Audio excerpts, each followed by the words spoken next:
الحسن البصري رحمه الله waxaa laga sheegay wuxuu yiri saddex meelood macaan ka daydaya wuxuu yiri macaanka saddex meelood ka raadiya salaada macaan ka daydaya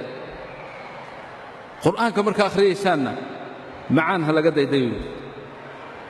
dhikriga ilaahay ee aan quraanka ahayn sida tasbiixda iyo tahliilka iyo kada iyo isagana macaan ha laga raadiyo shakal aan macaanka umuusan jeedin macaankan aan naqaano oo carabka lagu dhadhamiyo ee xalwada iyo keega iyo alaabtaas ma ahan shaqo kuma lahayn macaanka lagu jeedo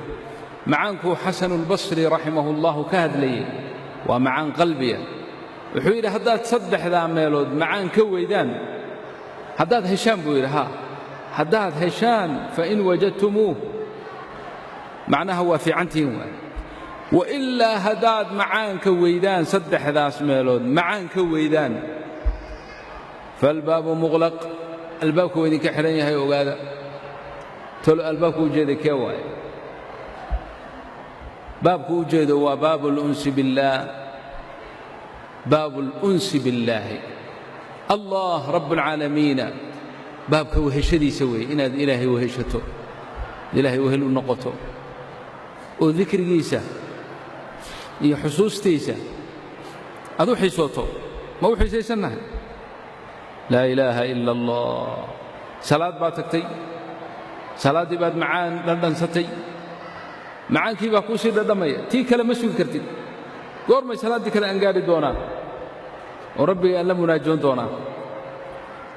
faraa'idkii baa dhammaaday shantii farad waa dhammaaday gurihii baa lagu hoyday nin walbaba meeshiisii buu iyo hoygiisii buu galay xabiib walba xabiibkiisii buu khaalil la noqday walaakina qalbahu maca allah macaankii baa u sii dhadhamayo salaatuleyl buu istaagay faqaama tuula alleyl yatamalmalu ilaa rabbigii subxaanahu wa tacaala arrimahaasaa naga maqan hada huwa almatluub marka xaqiiqatan قلوبتنا وحي أبهانتاي يعني في هذا الزمن زمن المغريات والملهيات والمبعدات عن الله عز وجل خلاوي بدنتاي فربضن سي قلبي لو علاجيو معان كاس لو سو عشدو وصلاتي اي كو ددنتو oo aad xusuusato inaad